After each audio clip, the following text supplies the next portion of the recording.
24 horas al día. Ustedes, muy buenas tardes, bienvenidos a las noticias en 24 horas al día, en una jornada que da tregua al calor en la capital. En este momento 26 grados de temperatura y la máxima solo 27, así que aprovechar estos días un poco más fresquitos y nos vamos de inmediato con lo que ha marcado la jornada a nivel nacional, y es esta muerte, el homicidio de un barrista de Colo-Colo. Esto habría ocurrido en enfrentamientos entre barristas de Colo-Colo y de la U, luego, por cierto, del superclásico del día de ayer. Este asesinato, este homicidio, podría provocar que se calificara su funeral como un funeral de alto riesgo. Vamos de inmediato al contacto con Ignacio Román, viendo parte de las imágenes que han marcado esta noticia. Ignacio, adelante. Así es, muy buenas tardes a todos ustedes, Monse también. Bueno, este funeral de este hincha fallecido, hincha de Colo-Colo, que tuvo lugar en un enfrentamiento a balazos entre barristas de la Universidad de Chile y barristas de Colo-Colo. Bueno, siempre se habla de barristas, pero son los mismos violentos de siempre, que mucho más allá del deporte, mucho más allá de la sana competencia, de lo que es el juego, llevan esta legítima pasión a niveles que claramente no representan al gran pesar, al gran sentir de todos los hinchas del fútbol, no solo los de Colo-Colo y Universidad de Chile. Estos grupos de delincuentes, podríamos llamar, se enfrentaron en Pudahuel 2 horas antes del superclásico. Uno podría pensar, de repente, el resultado puede influir de repente en la violencia con la que actúan ciertos grupos, pero esto ocurrió 2 horas antes del inicio del partido, que fue a las 18 horas. Este hecho, a las 16 horas, es que un grupo de hinchas de Colo-Colo que se trasladaba en un vehículo con banderas alusivas a los colores de Colo-Colo, blanco, negro y rojo, viajaban en un barrio de Pudahuel que, como suele suceder en algunos barrios, están marcados los postes, en las paredes, y se representan o se identifican más bien con un equipo y con otro.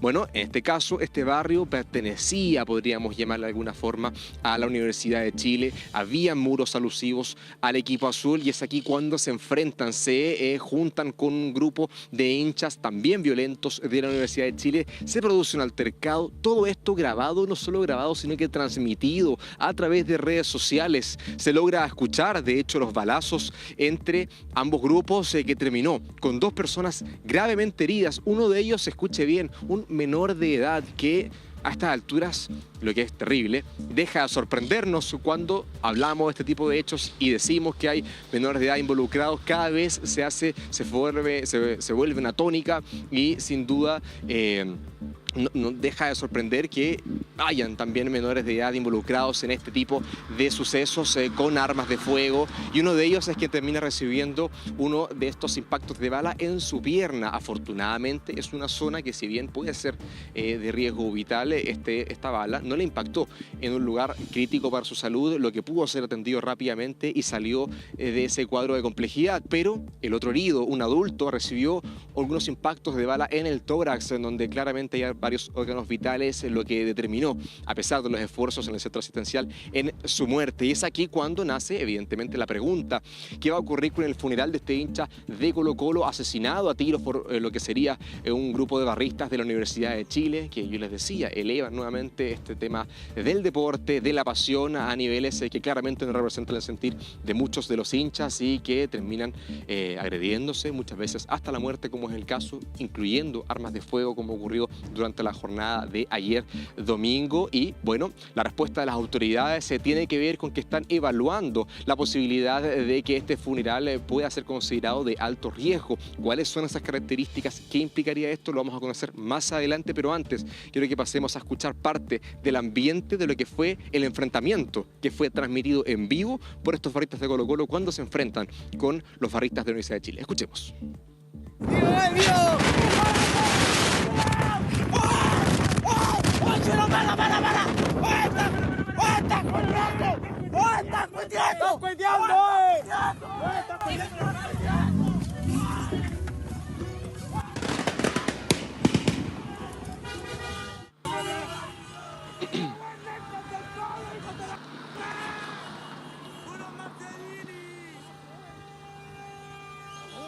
Bien, ahí escuchábamos parte de lo que son estos gritos, estos enfrentamientos, bocinazos. Sí, lo que más sin duda destaca el video son los balazos, los disparos entre estos dos grupos que se encontraron en la calle en un barrio de Pudahuel 2 horas antes del Superclásico. Eso es importante mencionarlo y destacarlo porque se trata de un enfrentamiento que vino antes de los sucesos del partido. A veces hay personas que no saben separar la violencia o de repente los ánimos caldeados que ocurren dentro de la cancha y la llevan afuera de ella. Esto sucedió antes del partido, antes del resultado que dio por ganadora Universidad de Chile 1-0 en el Monumental y evidentemente tiene que ver con estos controles de los barrios, con la violencia con la que actúan estos grupos delincuentes, mal llamados barristas muchas veces, que se enfrentaron en la calle y es por eso esas características son las que hacen a las autoridades valorar la posibilidad de declarar funeral de alto riesgo, el caso de la muerte de este hincha de Colo-Colo que recibió estos impactos de bala por parte de lo que sería un grupo de barristas de la Universidad de Chile. Esto tiene que ver, que implicaría, bueno, los funerales de alto riesgo luego de la promulgación del reglamento que demarca los límites de este tipo de funerales. Muchas veces se toman las calles, los barrios en donde hay jardines infantiles, donde hay colegios, ahora marzo, donde los niños vuelven a los establecimientos educacionales. Bastante peligroso que este tipo de despedidas se produzcan en los barrios, muchas veces con disparos a los aires, con otro tipo de actividades ilícitas y es por eso que este nuevo reglamento lo que indica es que en caso de declararse funeral de alto riesgo, el cuerpo, una vez entregado desde el servicio médico legal, deberá ser inmediatamente trasladado a el cementerio. Es decir, no hay posibilidad de velorio para estos velorios que muchas veces duran varios días para que las personas puedan despedir a su ser querido. Bueno, es inmediatamente derivado al cementerio en un plazo no mayor a 24 horas. Las autoridades se han referido a este caso. Quiero que pasemos a escuchar esas declaraciones. Lo que ocurre dentro de los estadios tiene un impacto en las zonas periféricas de la ciudad, especialmente en la región metropolitana, y que no tiene simplemente que ver con disputas de clubes, sino que puede estar asociado a otros aspectos. No digo que este sea el caso, pero yo vuelvo a reiterar, lo que sucede dentro del fútbol tiene un impacto muy significativo en temas de seguridad en los barrios de la región metropolitana. Presumiblemente, en virtud de las circunstancias en que se produjeron los hechos, las características de las propias personas involucradas, esto es, una eventual participación en barras bravas, etcétera, hay una probabilidad muy significativa de que sean declarados de riesgo. No obstante, tengo que esperar revisar los antecedentes objeto de tomar una decisión informada. Así es, Ignacio, todavía entonces hay que ver los antecedentes de este caso para ver si se decreta o no como funeral de alto riesgo. Y también es importante saber, finalmente, cuándo estima la autoridad la posible fecha en la cual el Servicio Médico Legal entregará el cuerpo de este hincha asesinado a sus familiares. ¿Hay alguna idea de cuándo esto pueda ocurrir? Ahora, sin duda, la identificación del cuerpo ya está. Muchas veces esos trabajos del Servicio Médico Legal tienen que ver con la causa de la muerte, lo que Exacto. evidentemente con las diligencias que ya se han realizado ya está más o menos encaminada y lo que es la identificación del cuerpo ya también se conoce el nombre, la identidad de la víctima. Por lo tanto, es cosa de pocos minutos, tal vez no más de 2 días, que pueda ser rápidamente entregado a sus familiares y en caso de ser declarado de alto riesgo es que se produce este protocolo. Las autoridades, de hecho, Carabineros principalmente debe establecer un perímetro desde el Servicio Médico Legal hasta el cementerio en donde va a ser despedido por sus seres queridos, por sus cercanos y eso es un camino que debe ser escoltado por Carabineros, que en el fondo Carabineros actúa como una barra entre lo que es el funeral y la comunidad y la sociedad civil, porque estos funerales, como escuchábamos al delegado, suelen incluir otros tipos de violencia que afectan a lo que son el resto de las personas que están colindantes, podríamos decir, a la despedida de este tipo de personas que son de alto riesgo. Recordemos, uno de los funerales de alto riesgo, una vez estaba ya en curso el nuevo reglamento, tenía que ver con el conocido como Guatón Mutema. También relacionados también a equipos de fútbol, a barristas y que nuevamente tienen al fútbol o a las barras bravas en el centro de la discusión, y es por eso que estos funerales son considerados de alto riesgo, porque muchas veces es que esos mismos grupos que van a despedir a su ser querido, a su cercano, tienen armas de fuego, actúan con la violencia con la que actuaron durante este fin de semana que trajo este enfrentamiento entre dos grupos de hinchas en Pudahuel. Recordemos, 2 horas antes del partido, es decir, nada tiene que ver lo que sucedió en la cancha con lo que pasó en este enfrentamiento entre hinchas que simplemente se toparon en la calle y que al ver un color de camiseta distinto es que deciden disparar en contra del otro solamente, como yo les decía, por portar la camiseta del equipo rival. Y muchas veces hay otros factores incluidos, como el control de los barrios, como también de repente quién tiene más armas. Se da mucho en las barras bravas esto de el quite de los lienzos, y eso se expone en redes sociales, y eso evidentemente es signo de un control de mayor poder, y es así como son antecedentes que las autoridades se van considerando para poder considerar evidentemente un funeral como este de alto riesgo. Muy bien, Ignacio, gracias por la información, y vemos que también este fin de semana fue un fin de semana de extrema violencia en el fútbol amateur. Estamos junto aquí también a Hans Christensen, que nos va a dar cuenta, Hans, del asesinato de un futbolista amateur justamente en un partido de fútbol. Hans, buenas tardes. A ver, Monse, tú bien lo dices, fue una situación muy compleja, una tarde muy violenta. Era un partido en donde tenía que salir todo bien. Venía un equipo desde la ciudad Puerto de Valparaíso a jugar como visita hasta la provincia de San Antonio, donde nosotros nos encontramos ahora, particularmente el equipo Estrella Roja, que son los que venían desde Valparaíso a enfrentarse con el Cerro Alegre de la localidad de Yoyeo, acá en San Antonio. Todo iba bien hasta el final de este encuentro, en donde lamentablemente va escalando una situación de violencia, agresiones, dimes y diretes finalmente entre las distintas barras, pero es particularmente la del equipo local quien emprende de alguna forma estas acciones muchísimo más violentas, con artefactos, por ejemplo, armas blancas, de acuerdo a lo que señalan algunos de los asistentes, pero lo que más preocupa es una de estas personas que saca un arma de fuego y comienza a disparar en contra de la barra del equipo de Estrella Roja particularmente, y es ahí en donde lamentablemente este joven de 25 años que venía a jugar pero no pudo porque no trajo su carnet de identidad y por eso se encontraba en el sector de las graderías, quien termina siendo asesinado a sangre fría prácticamente en medio, a vista y paciencia de todos sus compañeros y también asistentes que habían llegado hacia ese lugar. La verdad fue algo que escaló rápidamente. El partido se había llevado a cabo de manera bastante correcta, templada, pero los ánimos se caldearon ya al final, y allí es donde particularmente entonces comienzan a generarse distintos flancos. Una vez esta persona había sido baleada, 25 años, Nicolás Vidal, padre de 2 hijas. Además, nos señalaban más temprano algunas de las personas quienes lo conocían, trabajador del puerto, quien falleció posteriormente. Nos explicaban que toda esta situación fue compleja, costó que llegase, por ejemplo, Carabineros hacia el sector de este estadio, de esta cancha que está ubicada en la parte alta de la comuna, y es ahí en donde de alguna forma también se perdieron minutos vitales,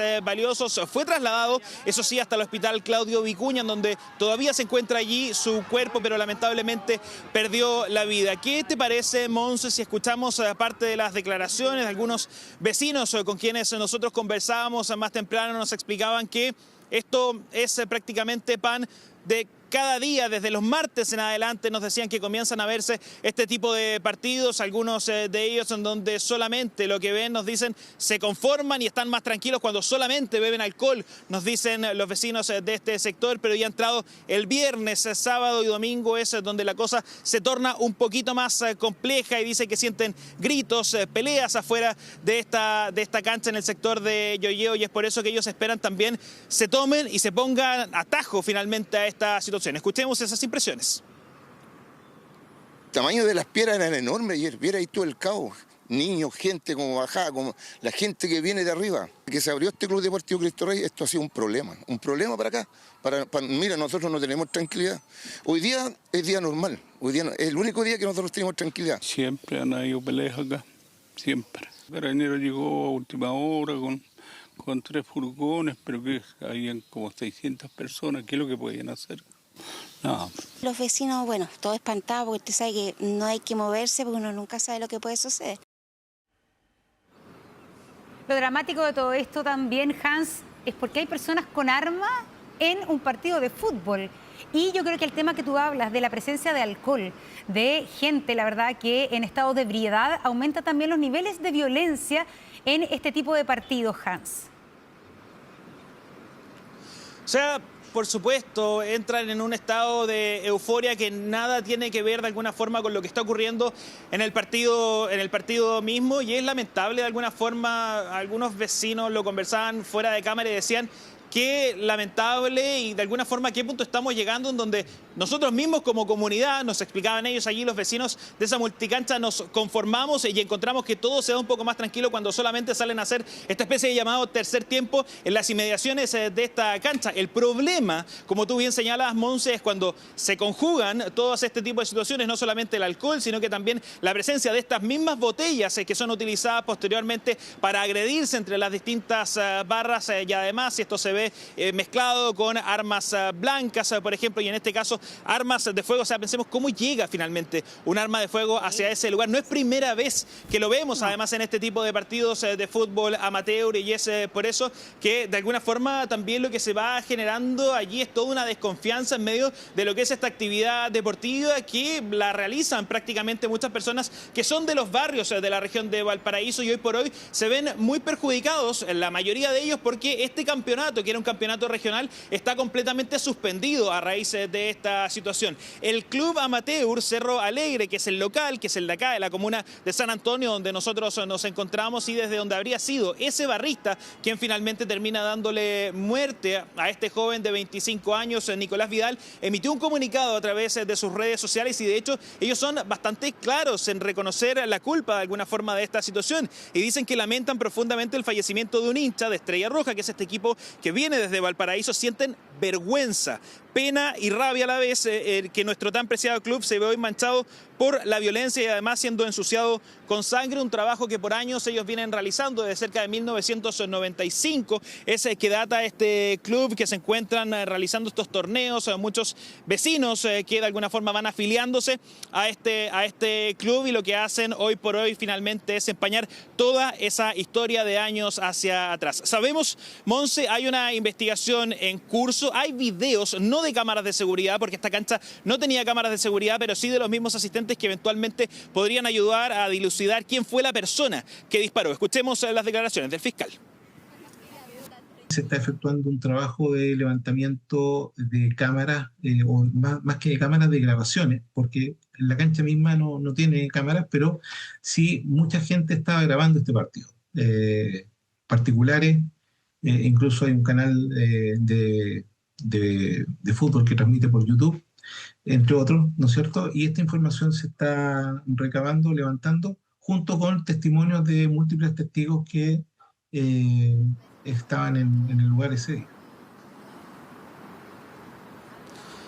Ya, Monse, Nicolás Vidal, un joven de 25 años del club Estrella Roja, venía desde Valparaíso a jugar, no pudo porque se le quedó su carnet de identidad, se instala en el sector de la barra y lamentablemente termina siendo la víctima de esta persona que llegó con un arma de fuego. Cerca de 5 impactos de bala son los que alcanzan a ser percutados y que impactaron a esta persona, quitándole la vida minutos después, cuando ya estaban tratando de reanimarlo en el hospital Claudio Vicuña de la comuna de San Antonio. Nosotros vamos a seguir tomándole el pulso a este caso. Sabemos, se están realizando peritajes, la Policía de Investigaciones y particularmente la Brigada de Homicidios también se desplegó por este lugar, y frente a cualquier novedad, sin lugar a dudas, nosotros regresamos con ustedes. Muchas gracias, Hans, por la información. Nos vamos de inmediato a noticias del sur de nuestro país. Así es, porque un nuevo ataque incendiario se registró en la comuna de Lautaro. Desconocidos quemaron 4 vehículos y dejaron un lienzo en el lugar. Matías Gallegos, adelante con los detalles, Matías.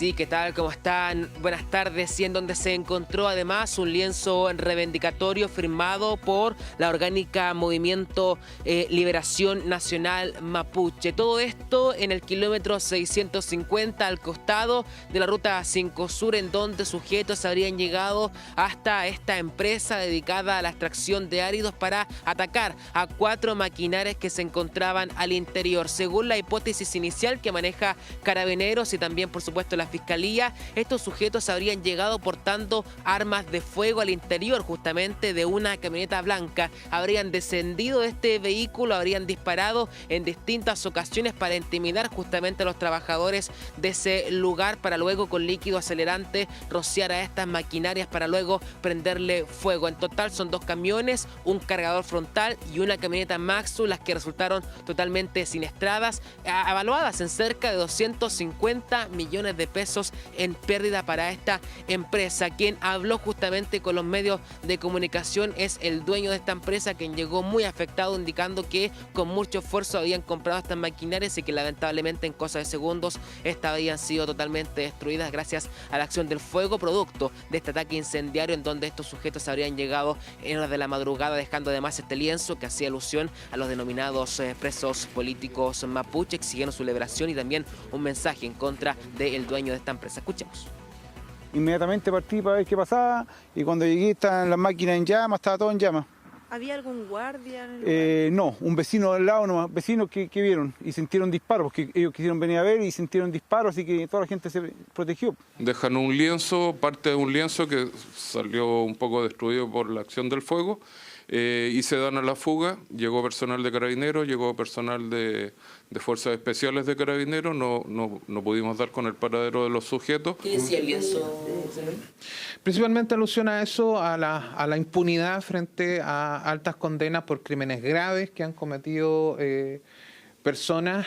Sí, y lienzo reivindicatorio que además hacía alusión justamente con amenazas y consignas en contra del dueño de esta empresa de extracción de áridos. Carabineros además confirmó que se encontraron distintas evidencias balísticas, todas ellas siendo periciadas a esta hora por la PDI para dar cuenta si eventualmente tendrían participación o vinculación con otros hechos de violencias ocurridos en la macrozona sur de nuestro país. De momento, la ruta 5 Sur a la altura de Lautaro, kilómetro 650, sigue con protección del COP de Carabineros en conjunto con el patrullaje permanente de militares para poder brindar protección no solamente a este predio que fue atacado, también a los vehículos que a esta hora transitan por el lugar tras este ataque incendiario ocurrido durante la noche de este domingo, que dejó a 4 maquinarias destruidas al interior de esta empresa de extracción de áridos en la Araucanía. Lamentable. Gracias, Matías Gallego, entonces con la información desde Temuco. Y con la llegada de marzo, bueno, pasan muchas cosas en marzo, pero esto también puede ser una buena noticia porque el MinSal adelantó la campaña de vacunación 2026 para evitar las enfermedades de invierno y la adelantó a marzo. Pamela Araya, ¿quiénes son los que deben ser primeros, finalmente prioridad nacional en esta campaña contra la influenza? Pame, buenas tardes. Hola Monse, muy buenas tardes. Mira, primero les quiero mostrar dónde estoy para que las personas de la Florida o quienes trabajan acá puedan venir a vacunarse. Es el Metro Vicuña Maquena, línea 4 de esta comuna donde ya se implementó este centro de vacunación para todas las personas que tienen el derecho a vacunarse. Y son varias las condiciones. Voy a partir por las más rápidas, por ejemplo, el neumococo para los adultos mayores, el coqueluche también para las embarazadas, el virus sincicial para las guaguitas que nacieron entre octubre y ahora, porque ahora se empieza a aplicar en las maternidades. Pero vamos a la influenza. La influenza es la enfermedad que tiene consecuencias más graves e incluso se ha vuelto, o podríamos decir que si comparamos el efecto de las vacunas con el COVID, la influenza ahora pasó al primer lugar y es la más contagiosa. Y por lo mismo es que por las consecuencias graves es que el Ministerio de Salud ha hecho este llamado a vacunarse contra este virus. ¿Quiénes son? Personas de 60 años o más, los enfermos crónicos de 11 a 59 años, embarazadas, niños y niñas desde los 6 meses a quinto básico, generalmente van a los colegios, los trabajadores de preescolar o trabajan también con niños hasta octavo básico, los del sector avícola, ganadero, también de cerdo. A propósito que recordemos existe la gripe aviar y en el hemisferio norte ha habido casos de personas que se han contagiado que trabajan en avícolas, familiares de lactantes prematuros de menos de 37 semanas y familiares de lactantes inmunosuprimidos menores a 6 meses. Si hablamos del COVID hay algunas diferencias, por ejemplo, todas las embarazadas se pueden vacunar, son los mayores de 65 en adelante, personas gestantes, cualquier etapa del embarazo, yo ya les decía, y personas con diferentes tipos de enfermedades crónicas. Bueno, en este punto han venido principalmente adultos mayores que supieron que ya estaban vacunando y aprovecharon de venir al tiro para protegerse. Vamos a escuchar lo que nos dijeron. Hay muchos virus circulando en el aire y nosotros en la tercera edad tenemos que protegernos. Así que me interesa vacunarme lo antes posible. La verdad es que yo me bajé del metro y como está en un punto bien ubicado este local, entonces fui al hospital y después de vuelta vine a vacunarme, porque en el hospital no había para vacunarse. Y es para protegerse por la edad y hay que vacunarse.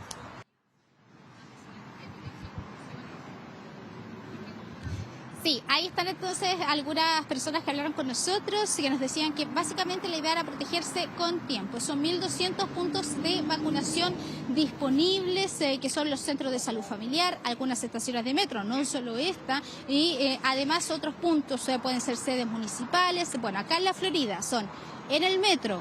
También están los centros de salud familiar en la municipalidad, en el centro de rescate y posteriormente van a estar disponibles en el Senco Florida y en el Mall Plaza Vespucio. El alcalde le preguntamos hasta cuándo van a estar disponibles estos puntos de vacunación. Vamos a escuchar lo que nos dijo el alcalde de aquí de la Florida.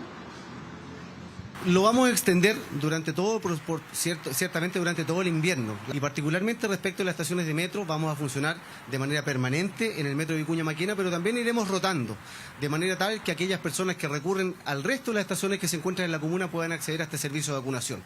De manera permanente van a funcionar nuestros centros de salud, va a funcionar el centro de rescate, van a funcionar los centros comerciales y también el supermercado que se encuentra en calle Santa Amalia con Avenida La Florida. Y en el caso de los metros va a ser itinerante para ofrecer una cobertura a todos los vecinos de la comuna.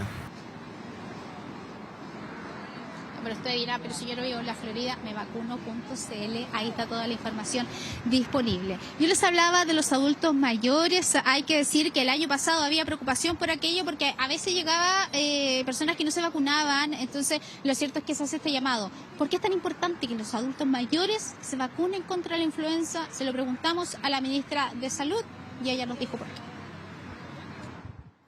Las personas mayores particularmente porque es un cuadro más grave, porque se complica con neumonía y que la influenza con neumonía es una de las 5 primeras causas de muerte en Chile. En las embarazadas también es un cuadro grave que complica el embarazo. En el caso de los niños también puede tener un cuadro grave que produzca la muerte. Las personas que tienen enfermedades crónicas también se tienen que vacunar, especialmente los que tienen enfermedades respiratorias porque por supuesto que pueden tener un curso más grave. El personal de salud, el personal de educación, los cuidadores de los adultos mayores se vacunan también para protegerlos a ellos porque están más expuestos y también para proteger en el caso de los cuidadores de que ellos transmitan la enfermedad.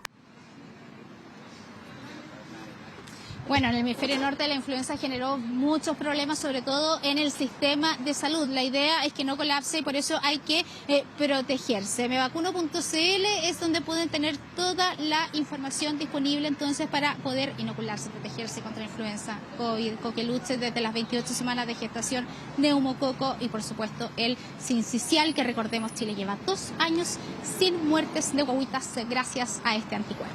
Así es, nuestro sólido sistema de vacunación entonces que en marzo adelanta su campaña para el invierno. Gracias Pamela Araya con la información y nos vamos de inmediato también con una imagen que impacta porque un auto terminó incrustado en una casa, dejó a 2 personas heridas, esto ocurrió en Renca. El conductor habría estado manejando en estado de ebriedad. Ignacio Román, adelante. Así es, esa es la palabra, Monse. Eso son imágenes impactantes, increíbles, de la forma en la que este auto terminó verdaderamente incrustado en este domicilio en Renca, en un hecho que sucedió cerca de las 9 de la noche en la carretera de la autopista, cuando este conductor de nacionalidad venezolana pierde el control del vehículo por razones que se investigan. Pero el resultado, usted lo ve, termina prácticamente la mitad del auto dentro de esta casa esquina en la comuna de Renca, este Chevrolet Spark color plateado. Y claro, las razones se investigan porque evidentemente hay temas de la maniobra que pudo haber realizado este conductor, pero lo que han indicado algunos testigos, algunos presentes en la escena, es que el conductor habría tenido hálito alcohólico, lo que presume evidentemente algún consumo de alcohol, que podría haber estado bajo la influencia del alcohol, y eso habría derivado en este choque. Básicamente estacionó el vehículo adentro de esta casa, y lo más terrible de todo es que, aparte del conductor, evidentemente, que resultó lesionado, se trata de una casa tipo Cité que tiene varias habitaciones compartimentadas en donde viven 9 personas, y la probabilidad de que este choque evidentemente impactara a alguno de los presentes era alta, y así sucedió. Particularmente ese lugar donde impacta, donde colisiona el vehículo, se trata de una bodega que era parte de esta vivienda, en donde había una mujer haitiana que resultó con lesiones, que fue trasladada por bomberos, los que llegaron a la escena para poder, evidentemente, ante una colisión de esta envergadura, es posible una posibilidad, una posible derrumbe, ¿cierto?, de la estructura, no solo de la pared que da hacia la calle, sino que también vemos cómo el techo se vio también perjudicado, y es por eso que cualquier tipo de posibilidad de derrumbe, de cualquier situación similar, es algo que contempla bomberos, y es importante realizar un protocolo de rescate respecto de las personas que no resultaron lesionadas, pero que sin duda pueden verse perjudicadas por cualquier tipo de consecuencia de este gran choque. Carabineros también llegó a la escena, que también, por supuesto, está en investigación si es que este conductor iba bajo la influencia del alcohol, producto de las lesiones. Es que fue rápidamente derivado a un centro asistencial. Ahí se derivan evidentemente las primeras atenciones, las posibles lesiones, pero de ahí es importante los exámenes para poder confirmar si es que este conductor iba bajo las influencias del alcohol o no. Escuchemos esas palabras.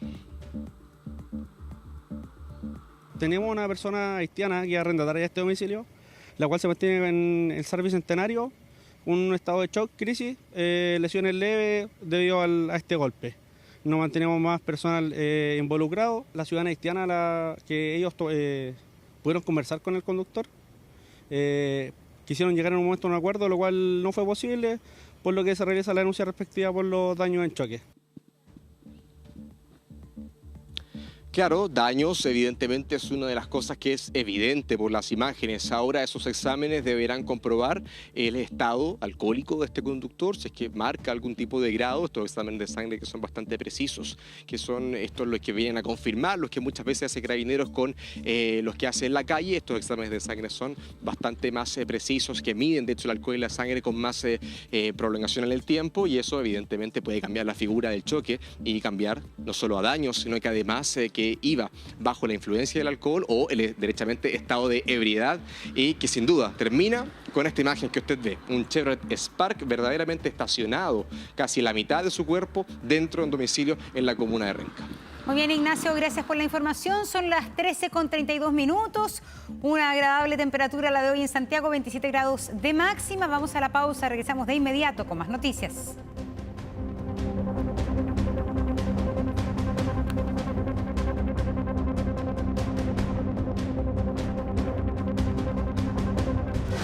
Ya volvemos con 24 horas al día. 24 horas al día. Les contamos que en el archipiélago de Juan Fernández, el presidente Gabriel Boric inauguró hoy el año escolar 2026. En su discurso, el mandatario llamó a aprobar el proyecto de sala cuna universal y pidió a la oposición buscar un consenso a solo días del cambio de mando. Escuchamos al presidente. Que hoy día desde acá de Juan Fernández quiero hacer un llamado al Parlamento y en particular a la oposición, con mucho respeto. Tenemos la posibilidad de sacarse a la cuna porque tenemos un acuerdo respecto a los aspectos técnicos. Lo han dicho innumerables personas de la comunidad civil, técnicos del sector de la oposición. Hemos trabajado firmemente como gobierno para poder aclarar todas las dudas. No partamos de cero en esto. Saquemos el proyecto de Sala Cuna esta semana para Chile. No es un gallito entre oposición y gobierno. Es por Chile, por las mujeres de Chile, por los niños de Chile. Seguramente le tocará promulgarlo y firmarlo al próximo gobierno si es que salimos adelante. A mí me interesa que salga. Bueno, hay que ver qué es lo que pasa con esto, porque recordemos que hoy día entonces se reanuda la tarea legislativa y hay poco tiempo si es que el gobierno entonces saliente logra firmar o tener un acuerdo en el tema de la ley de Sala Cuna universal. Pero hay un tema súper importante en el comienzo de este año escolar y es que comienza a implementarse la prohibición de usar celulares tanto en salas de clase como en el recreo. Y esta prohibición debe implementarse en todos los colegios de Chile. Hasta junio hay plazo para ver cómo se integran los reglamentos de cada establecimiento, pero desde el comienzo de clases, los niños, niñas y adolescentes no podrán entrar a su clase o hacer uso del celular al interior de su sala de clases y tampoco en el recreo. Los profesores tampoco pueden utilizar el celular en la sala de clases, excepto, por ejemplo, en la sala de profesores, pero tampoco en el recreo. Así entonces es un cambio profundo que comienza a darse en la educación chilena y que, por cierto, va a presentar muchas veces resistencia de los jóvenes, dificultades de implementación en los colegios, pero el desafío ya está aquí con el regreso del año escolar. Y vamos de inmediato a repasar las principales fechas de este calendario escolar del 2026, porque a pesar de que el presidente estaba en Juan Fernández inaugurando el año escolar, la fecha oficial de inicio del año escolar es el 4 de marzo, el día miércoles. Revisemos algunas fechas importantes de este año escolar. Bueno, la PAES, recordemos que hay PAES de invierno y de verano. La PAES de invierno será el 15, el 16 y el 17 de junio. Atención, porque muchos van a estar interesados en esto. ¿Cuándo son las vacaciones de invierno? Se lo contamos de inmediato cuáles son las vacaciones de invierno, que son diferenciadas según las regiones. En Atacama, Coquimbo, Valparaíso, Metropolitano, Higgins, Maule, Ñuble, Biobío, la Araucanía y Los Ríos. Las vacaciones de invierno son entre el 22 de junio y el 3 de julio. Aysén y Magallanes tienen 3 semanas de vacaciones de invierno, principalmente por el tema de las razones climáticas, desde el 29 de junio al 17 de julio. Antofagasta, Los Lagos, del 6 de julio al 17 de julio. Y Arica, Parinacota y Tarapacá, del 13 de julio al 24 de julio. Son parte entonces de las fechas importantes de este año escolar 2026 y vamos entonces con el fin de año. ¿Cómo se viene el fin de año, la recta final? El cierre de las actas de cuarto medio debe ser el 20 de noviembre. Generalmente se sale antes para estudiar entonces para la PAES, pero las actas se cierran el 20 de noviembre. El 30 de noviembre, 1 y 2 de diciembre se da la PAES verano, la PAES habitual.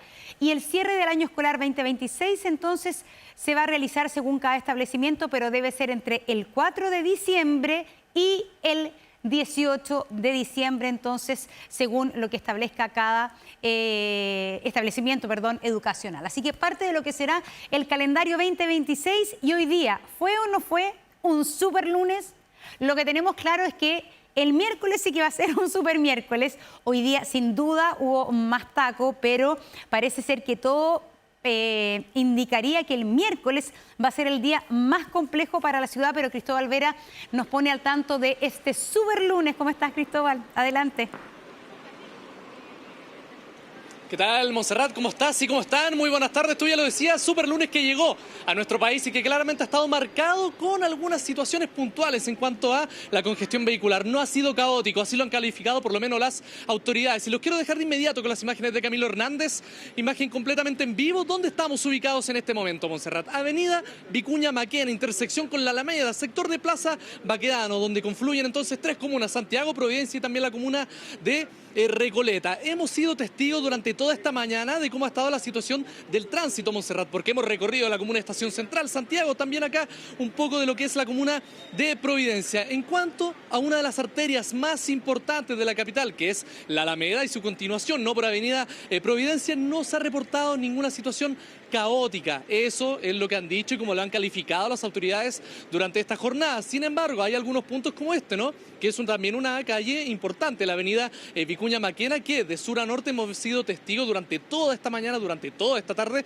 y la verdad es que se ha mantenido una gran congestión vehicular, altos, amplios, tacos también extensos durante esta jornada. Desde las 7 de la mañana, desde las 6 de la mañana en realidad, es que hemos estado entonces monitoreando cómo está la situación, tomándole el pulso a la congestión vehicular, y acá se ha mantenido durante todo este día. La Alameda, sin embargo, no se ha mantenido, esa situación ha estado bastante más calma durante esta jornada de este denominado Super Lunes. Importante para quienes transiten en este sector, que es bastante utilizado, ¿no? Lo que es la avenida Vicuña Maquena y también la cercanía de la Plaza Baquedano. No se puede virar hacia el poniente, de sur a norte por avenida Vicuña Maquena hacia la Alameda. Uno tiene que continuar, los conductores y conductoras tienen que continuar hasta Merced al poniente y luego retomar la Alameda, pero por Irene Morales al sur. Además, acá hay otros desvíos, por ejemplo, si usted viene de oriente a poniente por avenida Providencia, tampoco puede virar hacia Pío Nono. Ya hay reducción de pistas también en este sector, por lo que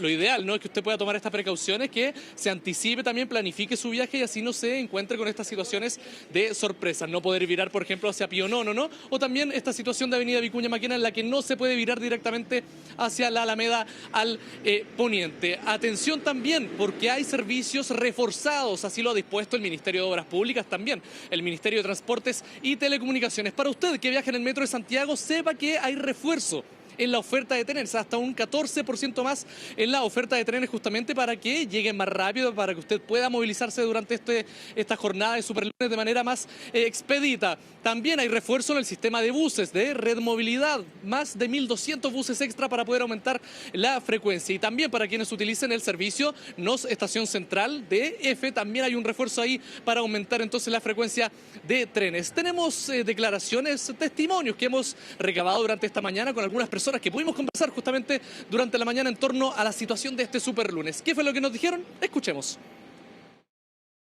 La locomoción viene con más gente, más llena. Llena y más autos en la calle. Un poco más de flujo, pero normal todavía. Yo creo igual por la hora. ¿El metro estaba lleno? Aquí también, ahora es que ahora no está tan lleno, pero yo he venido otras veces y está más lleno.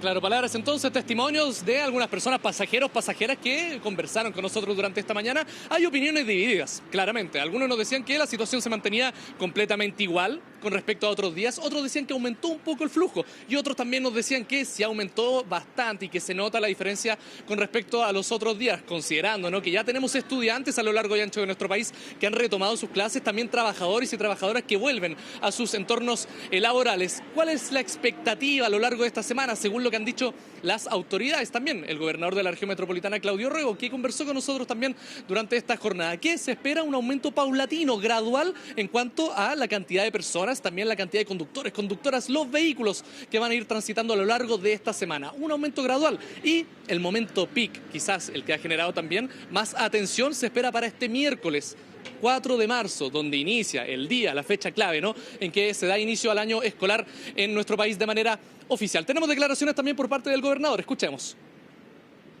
Si bien hoy día la ciudad resistió bastante bien este mayor flujo de actividad y también de gente después del retorno de vacaciones, lo cierto es que esto va a ir increciendo hasta el día miércoles, cuando entran gran parte de los colegios y también de las universidades. Pero hasta ahora te diría la ciudad ha resistido bastante bien, tanto Carabineros como los inspectores municipales. Claro, declaraciones entonces por parte de la autoridad del gobernador de la región metropolitana, Claudio Orrego. Una situación en calma, se podría decir, así lo ha calificado durante esta jornada. No ha habido mayores situaciones de caos tampoco grandes episodios en cuanto a la congestión vehicular. Si hay algunos tramos, algunas avenidas, arterias importantes, como esta, ¿no?, la que está a mi espalda, Avenida Vicuña Maquena, que de sur a norte se ha mantenido durante todo este día con gran congestión vehicular. No es la situación de la Alameda, importante para que usted lo sepa también. Puede transitar hasta ahora por la Alameda con calma porque no hay grandes atochamientos vehiculares. Sin embargo, ojo, más tarde esta situación puede cambiar. No se descarta que cerca a las 6, 7, 8 de la tarde, también considerando la hora punta, aumente el flujo vehicular y hay atochamiento. Por eso presta atención también y, si pueden, lo posible, utilizar las recomendaciones que han dado las autoridades, utilizar el transporte público y de esa manera también evitar esta sorpresa, ¿no? Encontrarse siendo conductor con grandes atochamientos vehiculares. Un super lunes entonces, Montserrat, que se ha mantenido más o menos en calma, podríamos decir, así lo han calificado, y que durante esta tarde, eso sí, podría aumentar el flujo vehicular para que preste atención con aquello. Muy bien, Cristóbal, muchas gracias. Veremos qué es lo que pasa con el super miércoles, que quizás ese es el día clave. Vamos a una pausa, nos separamos un instante para regresar con todas las noticias, especialmente con lo que está pasando en Oriente Medio y la situación entre Irak, Estados Unidos e Israel. 27 grados se esperan como máxima para el día de hoy en Santiago.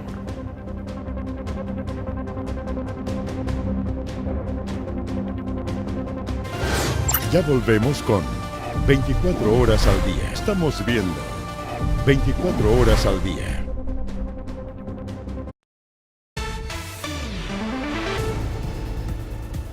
Conflicto en Medio Oriente. ¿Qué ha pasado durante las últimas horas en este conflicto en Medio Oriente? Está con nosotros Sofía Norman para contarnos todo. Sofía, adelante. Hola, Monse, ¿cómo están? Muy buenas tardes. Así es, tenemos nuestra mirada puesta en este, podríamos decir, tercer día ya de ataques cruzados, de tensiones que se ha instalado sobre esta región. Vamos a comenzar con una de las tantas imágenes que ha marcado de todas maneras este día lunes para hablar de una situación que eleva la tensión no solo regionalmente, Monse, sino que también a nivel internacional. Tiene que ver con ataques que se estarían dando contra petroleras, contra refinerías, ya específicamente en Arabia Saudita. Esta es una de las refinerías más grandes que existe a nivel regional en todo Medio Oriente, y según los medios de este país, esa refinería, Ras Tanura, fue alcanzada por drones presuntamente iraníes durante este día lunes. Allí vemos las imágenes que comparten las personas en el lugar que estaban transitando cerca a aquella refinería de petróleo, completamente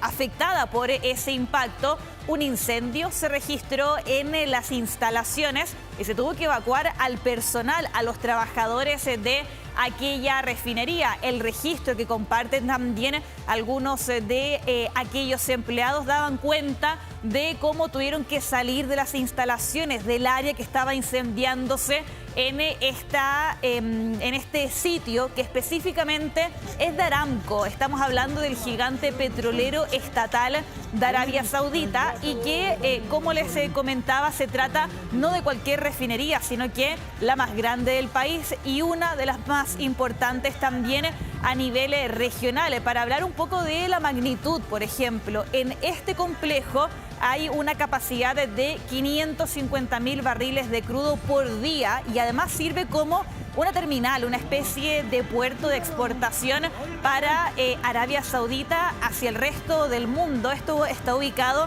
en la costa del Golfo. Recordemos todo esto unido también por el estrecho de Hormuz, este punto clave donde el 20% del petróleo mundial se mueve todos los días. Por eso también la preocupación que existe cuando se ataca la mayor refinería de Aramco, de esta empresa estatal allá en Arabia Saudita,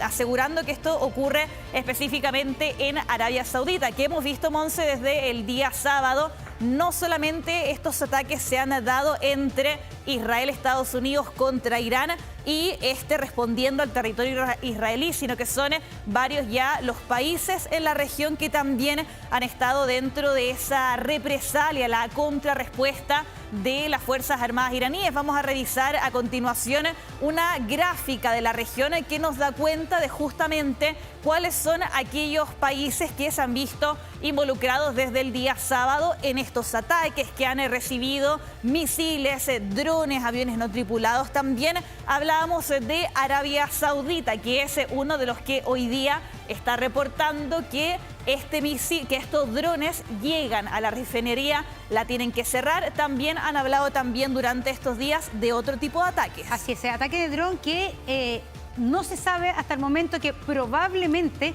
son de Irán. Exacto. Pero nunca hay corroboración finalmente de dónde viene todo eso. Sí. A veces son errores propios que ocurren en la guerra o ataques, como podría ser lo más evidente en este caso, lo más lógico dentro de la lógica de esta guerra. Exactamente. Y acá, claro, es la información que entregan los medios locales que vendrían de Irán, porque desde el país persa no existe una información oficial de hoy día atacamos este complejo, esta refinería de petróleo en Arabia Saudita. Por eso es que está esta presunción como lo entregan las autoridades locales. Lo que sí es seguro es que han sido ya estos últimos días varios ataques relacionados a esta industria, esta refinería, petroleros también que se estaban moviendo justamente por el Golfo Pérsico, que es lo que podemos ver aquí en la imagen, y el Estrecho de Hormuz es lo que les decía acá. Por acá pasan los petroleros para después viajar al resto del mundo y entregar ese petróleo.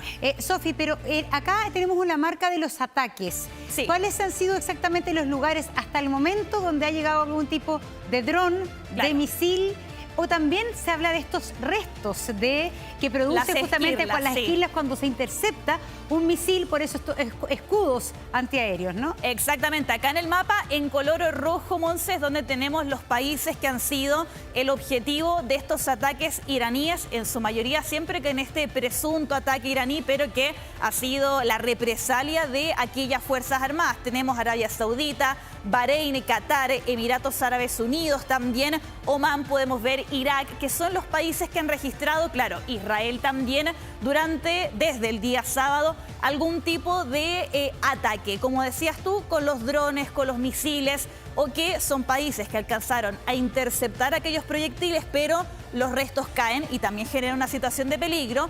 Eso es en color rojo, pero vemos, Monse, que hay uno en color verde. En rojo son los que han recibido ataques presuntos de Irán. Y en el caso de este color verde, vemos el territorio libanés, porque ellos no han sido atacados por Irán, sí fueron atacados por las fuerzas de defensa de Israel durante esta jornada. Recordemos que en Líbano, al sur de aquel país que es fronterizo con Israel, opera el grupo armado Hezbollah. Este es un grupo que es financiado por las autoridades iraníes, es afín en sus ideas y en una respuesta, en un apoyo a lo que han sido lo que hemos visto desde el día sábado contra Irán. Ellos lanzaron un ataque contra una base militar israelí en las primeras horas de este día lunes.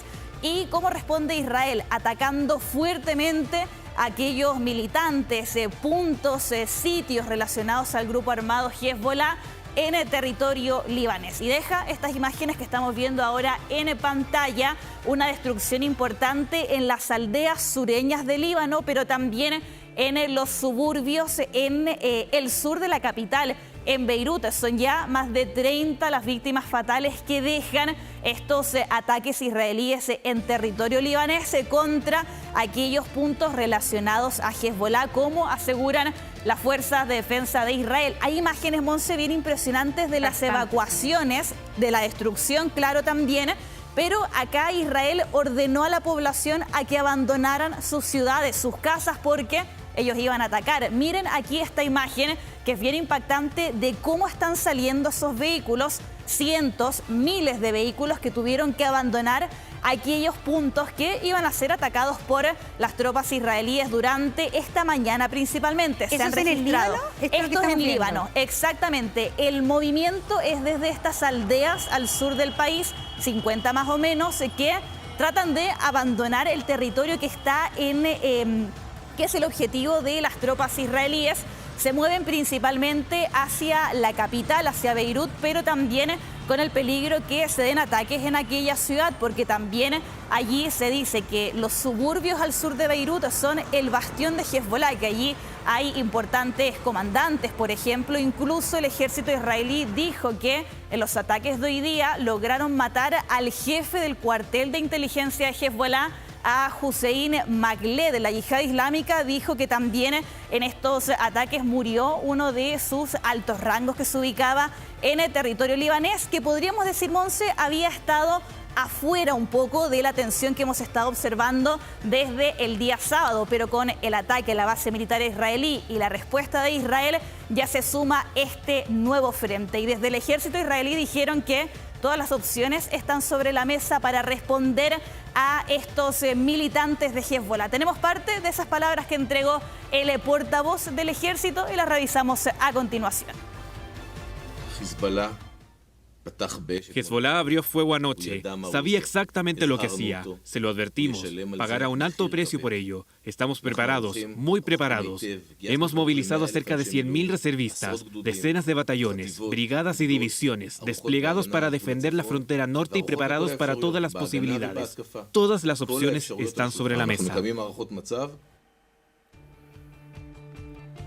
Allí estaban las palabras entonces desde el ejército de Israel, que ha respondido a aquel ataque de Hezbollah con intensos bombardeos, ya con decenas de víctimas fatales. También una cifra importante de personas heridas. El gobierno libanés ordenó la prohibición de la actividad militar de Hezbollah, les ordenó que entregaran las armas, pero veremos allí cómo resulta aquel llamado. Una jornada, Monse, que ha estado marcada por ataques en varios puntos de la región y también ataques iraníes contra el territorio de Israel, incluso misiles que no han logrado ser interceptados y que han caído en ciudades. Tenemos un momento que vamos a revisar a continuación. Atención con lo que pasa en esta zona al sur de Israel.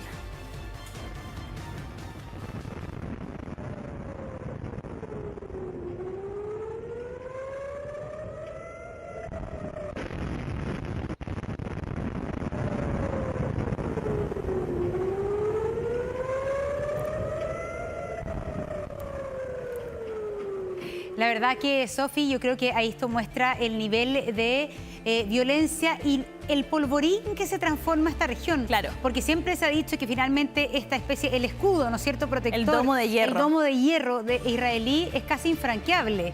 Pero resulta que a los 2 días del ataque a Irán, un misil logra caer en territorio israelí y ya hay fallecidos de la población civil de Exactamente, israelí. Claro. Ayer, por ejemplo, hubo otro impacto directo de un misil que deja casi una decena de víctimas fatales. En este caso, lo que estamos viendo en la imagen de la cámara de seguridad de monitoreo de la ciudad de Beersheba da cuenta, y lo podemos ver, lo están viendo también en la imagen, Monse, que hay edificios, hay casas. No estamos hablando de un descampado o un objetivo militar también, claro. Exacto, algún tipo de infraestructura militar israelí, sino que una ciudad común y corriente, podríamos decir, en la zona sur de Israel. Por suerte, en este caso, no hay víctimas fatales hasta el minuto. Hay 19 personas heridas.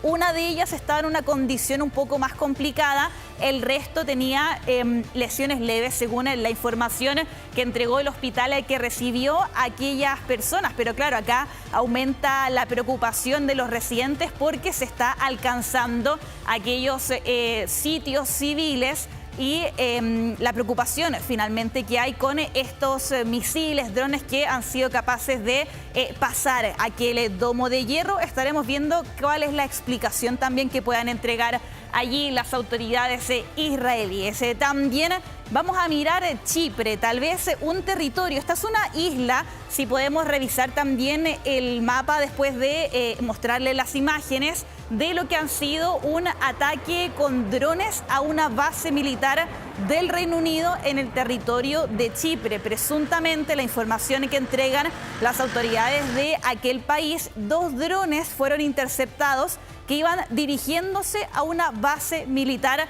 británica en este territorio. Y ayer se había hablado también de un intento de aviones no tripulados iraníes de llegar a aquella base. Vemos en las imágenes que se tuvo que evacuar a la población cercana, a la gente también que reside en aquella base británica. No solamente está el personal en servicio, los militares como tal, sino que también las propias familias de aquellos soldados. Se logra interceptar aquellos drones, pero claro, significó también una amenaza importante para esta región del mundo. Es que no hay que olvidar, y quizás hay que conocer, que en esta región del mundo, Europa y los países europeos tienen muchas bases militares. Claro. No solo Estados Unidos está desplegado e instalado con fuerzas militares en distintos países, especialmente los países petroleros, sino que también hay bases militares francesas, hay bases militares inglesas. Y esa es la pregunta. En el minuto que, por ejemplo, un misil alcance una base militar francesa o inglesa, ¿comenzará Europa a ya intervenir directamente en esta guerra? Exacto, ahí está una de las principales dudas, Monse. Ayer se hablaba que de manera conjunta Francia, Reino Unido, otros países europeos como Alemania también dijeron que estaban dispuestos a defender y que van a defenderse, claro, frente a cualquier ataque iraní que involucre su soberanía, sean estas bases, sean también, a veces pasa que hay militares de cierto país en bases que no son de ellos, pero que están albergándose también dentro de esta región del mundo, que tiene, como decías, una gran presencia militar estadounidense, pero también de estos países europeos. Por lo menos en este caso no hay personas heridas, no hubo un impacto directo que haya causado mayores daños, pero sí esto ha generado las evacuaciones, la alerta también en una zona que tal vez está un poco más cercana de lo que es el Golfo Pérsico, de lo que es Medio Oriente como tal, pero sí una isla que está muy cerca de esta zona en conflicto y que también da cuenta de lo regional y de cómo se ha expandido, Monse, esta tensión que tal vez hace algunas semanas atrás, meses atrás, era entre Irán, Israel y Estados Unidos, pero que ahora ve a muchísimos más involucrados. Ataques que también se siguen dando en territorio iraní. Vamos a ver a continuación las imágenes que nos llegan hoy día del país persa con intensos bombardeos. Esto ocurrió en la capital, esto es en Teherán. Miren la cantidad de estas columnas de humo. Prácticamente, Monse, eso son ataques con ataques con ataques que se están dando allí en las calles de la capital, y esto ha significado también que ya son más de 500 las víctimas fatales en territorio persa. Esta es la cifra que entrega la Media Luna Roja, que es el equivalente a la Cruz Roja. Son la misma organización, pero cambia el nombre allí dependiendo de las regiones del mundo. Según este organismo, son 131 las ciudades que se han visto afectadas por los bombardeos, tanto de Israel como Estados Unidos, desde el día sábado. Eso, según la Media Luna Roja, ha provocado 555 muertes hasta el momento, una cifra que, claro, puede cambiar muy rápidamente. La cifra anterior que teníamos era de poco más de 200 víctimas fatales. Ya acá estamos acercándonos a los 600 según la información que entregan aquellas autoridades. Una gran mayoría de aquellas, el día sábado, Monse, estuvimos viendo las imágenes de una escuela de niñas que habría sido atacada, alcanzada por uno de esos proyectiles. Solo ahí, según el Ministerio de Salud iraní, hay más de 180 víctimas fatales. Y en este último balance también se suma una muerte muy cercana a Ali Khamenei, este líder supremo que era el objetivo de los ataques del día sábado y que pierde la vida, según confirma Irán y Estados Unidos, el sábado por la tarde. Hoy se confirma que la esposa del difunto Ali Khamenei había resultado gravemente herida en los ataques y que hoy día ya oficialmente se suma a esta lista de víctimas fatales. También el fin de semana se daba cuenta que una de las hijas de Ali Khamenei, un nieto y uno de sus yernos también había muerto en aquellos ataques como parte de estas 555 personas que, según la Media Luna Roja, han muerto en estos operativos. Y lo que hay que entender aquí es que el hecho que se haya asesinado a Ali Khamenei no implica que la cúpula, las fuerzas militares iraníes estén derrotadas. Claro. Entonces, no está su máxima autoridad, pero está todo el resto de lo que era el gobierno teocrático de Irán a cargo del poder, y por lo tanto por eso han emprendido esta arremetida contra todos los países de la región. Entonces, esta intervención paz no ha traído. ¿Cuánto va a durar? Es la pregunta que se hace hoy día el mundo entero. Exacto, y que ya el presidente Donald Trump, Monse, ayer decía que por lo menos él cree que podría durar 4 semanas o menos, él se atrevía a decir. Y hoy día, en una conferencia de prensa desde el Pentágono, su jefe, el secretario de Guerra, Pete Hegseth, dijo que podrían ser 4 o 6 semanas o menos, que va a depender de los objetivos que él dice todavía tienen. Claro, no especificó cuáles son aquellos objetivos ya más específicos, me imagino, con la información confidencial que significan aquellos operativos, pero esta fue una rueda de prensa donde habla este secretario de guerra, también el jefe del Estado Mayor Conjunto de Estados Unidos, Dan Kane, que es como el jefe del ejército, podríamos decirlo, y allí entregaron ciertos detalles de lo que ha sido esta operación Furia Épica. Recordemos que así se llama lo que estamos viendo en las imágenes, el inicio de estos ataques contra el territorio iraní, tanto contra la cúpula militar y política del país persa, pero también los sitios de producción de armas, los sitios nucleares también, según detallaban estas autoridades. Pete Hegseth se negó a descartar el despliegue de tropas sobre el terreno iraní. Dijo que... Estamos hablando de tropas terrestres. Tropas, exacto. Lo que ha ocurrido estos 3 días han sido ataques desde el aire o desde el agua. Recordemos que hay buques de guerra desplegados desde hace ya varias semanas muy cerca del territorio iraní. Le preguntan a Pete Hegseth, también al jefe del ejército, si es que van a desplegar tropas en Irán, y ellos dicen que no es el momento de confirmar o descartar opciones dentro de este operativo, un operativo, Monse, que fue aprobado oficial y finalmente a las 3 de la tarde del día viernes, según los detalles que entregaban hoy día en esta rueda de prensa desde el Pentágono. Tenemos parte de aquellos comentarios que entregó el secretario de guerra. Revisemos a continuación. La misión de la operación Furia Épica es muy precisa: destruir los misiles ofensivos iraníes, destruir la producción de proyectiles, destruir su armada y demás infraestructura de seguridad para que jamás tengan armas nucleares. Los golpeamos quirúrgica y abrumadoramente. Cada día que pasa, nuestras capacidades se fortalecen y las de Irán se debilitan. Nosotros establecemos los términos de principio a fin.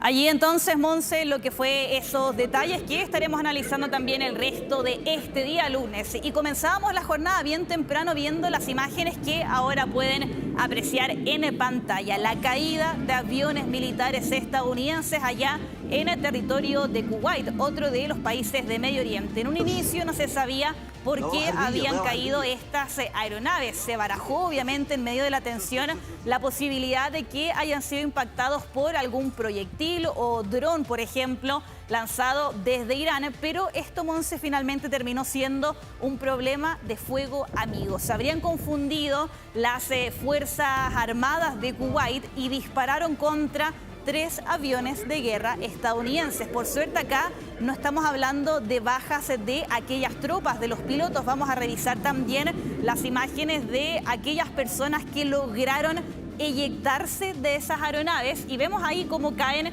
en esta zona un poco descampada. Ahí está el propio paracaídas con el que se salva finalmente este piloto y el resto también de los que se vieron afectados. Los trasladaron a hospitales locales, recibieron tratamiento médico y sus condiciones son estables. Pero aquí no se trató de una incursión iraní, sino que un problema con el fuego amigo desde Kuwait, que es un país aliado de Estados Unidos y que por suerte esto no deja víctimas fatales. Ha habido soldados estadounidenses muertos en esta operación, 5 al menos, pero fue en los ataques del día sábado, no en lo que estamos viendo allí en las imágenes. Claro, y los expertos finalmente en temas de guerra señalan que esto es parte de las cosas que suceden, que están contempladas en tipo de guerra que suceden en tantos frentes, podríamos decir, en este minuto, donde, como yo decía, todo Oriente Medio es un polvorín que abarca mucho más que Irán o que el propio Israel.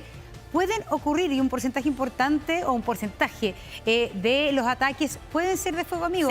El porcentaje y la posibilidad de error es muy grande.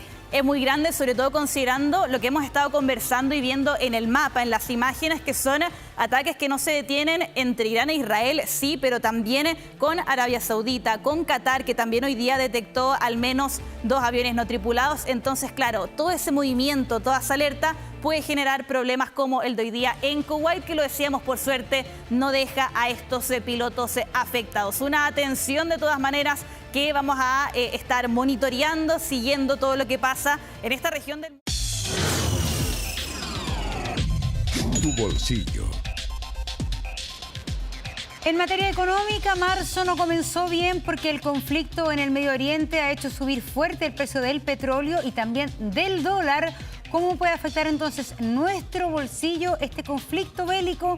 Felipe Gallegos, adelante con los detalles, Felipe. ¿Cómo están? Muy buenas tardes. Claro, marzo llegó con todo para la economía y los entendidos siempre dicen que el dólar es el termómetro sobre lo que está pasando con la actividad económica. Y estos precios no los veíamos hace largos meses, porque claro, nos estábamos mal acostumbrando a que el dólar estaba bajando de precio. Sin embargo, hoy día acá, al menos en las casas de cambio, se está empinando por los 900 pesos.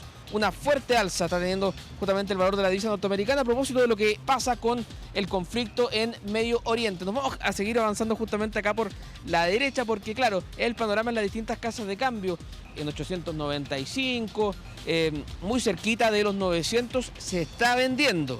Porque, claro, en el nivel, en lo que dice relación al mercado, se está cotizando en torno a los 890. Un alza en torno a los 15 pesos que está teniendo justamente el dólar producto del conflicto en Medio Oriente, que durante esta jornada ha disparado el precio del petróleo. Fuerte alza del petróleo en torno al 8%, ha caído el cobre y bueno, toda esta combinación de dólar al alza, petróleo también al alza, motiva que vamos a tener justamente en Chile un alza en el precio de los combustibles. Eso ya se da por descontado justamente para este jueves. Al respecto estuvimos conversando con los automovilistas, con los ciudadanos de a pie. ¿Qué le parece el efecto que el conflicto en Medio Oriente también tiene justamente en nuestra economía? Lo comenta también el ministro de Hacienda, Nicolás Grau, quien abordó justamente esta coyuntura. La verdad es que justamente vine a llenar la camioneta porque no sabemos qué va a pasar después. Digamos, estamos globalizados, no podemos hacer nada, hay que asumir los costos, ¿no? Es difícil porque con el tema de la guerra no solamente va a subir la benzina, sino que van a subir todos los productos básicos. El sueldo tampoco ha fluctuado al alza, entonces eso nos impacta a todos. Transmitirle a la ciudadanía que mire esto con calma, más allá de que se tengan grandes aumentos a nivel mundial, sabemos que nosotros tenemos un mecanismo de estabilización que permite que las variaciones de precio en el mundo no se traspasen de forma abrupta e inmediata a la población.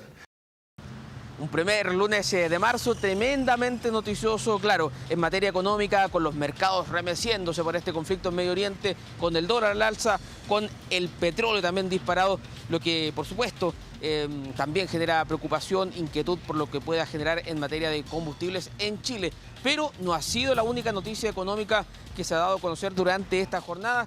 A primera hora el Banco Central dio a conocer el IMASEC correspondiente al mes de enero y el año económico arrancó derechamente con el pie izquierdo. La economía se contrae un 0,1% en enero de la mano de un mal desempeño de la minería, de la industria manufacturera, de la producción de bienes que hicieron caer justamente este indicador pese al buen desempeño que tuvo el comercio. Fue un tema que también analizaron el ministro de Hacienda, también los expertos. Claro, el ministro Nicolás Grau dice que no hay que sobrereaccionar. Pasemos a revisar de inmediato sus declaraciones. ¿Y por qué no hay que sobrereaccionar? Por dos razones muy importantes. La primera es que enero 2026 se compara a enero del 2025. Y enero de 2025 tuvo un día hábil más y en adición a aquello fue un mes, 2025, especialmente alto en términos de producción. Y lo segundo es que cuando uno ve cuál está siendo la dinámica de la economía mes a mes y compara el crecimiento, la economía de enero de 2026 con diciembre del 2025, lo que se observa es un crecimiento del 0,2%. Y claro, este mes de enero tuvo un día hábil menos que la misma fecha del año pasado. Había también una base de comparación bastante complicada porque el año pasado en esta misma fecha la economía crecía al 3%. Un inicio de año entonces con el pie izquierdo para la actividad económica medida en el IMASEC y por supuesto todas las miradas están centradas en los efectos económicos que ya está dejando acá en la economía chilena, al menos en el dólar, en el petróleo, a propósito del conflicto en Medio Oriente. Muy bien, Felipe, muchas gracias. Atención con esto porque hay una alerta sanitaria ante un brote de sarna noruega. ¿Usted había escuchado alguna vez hablar de la sarna noruega? Bueno, es un tipo de sarna, pero que es más peligrosa que la sarna habitual porque es más contagiosa también presenta más cantidad de costras que la sarna habitual. Hay una paciente adulta mayor que está afectada y 19 funcionarios del hospital regional. Ivania Echeverría nos cuenta los detalles. Ivania, buenas tardes.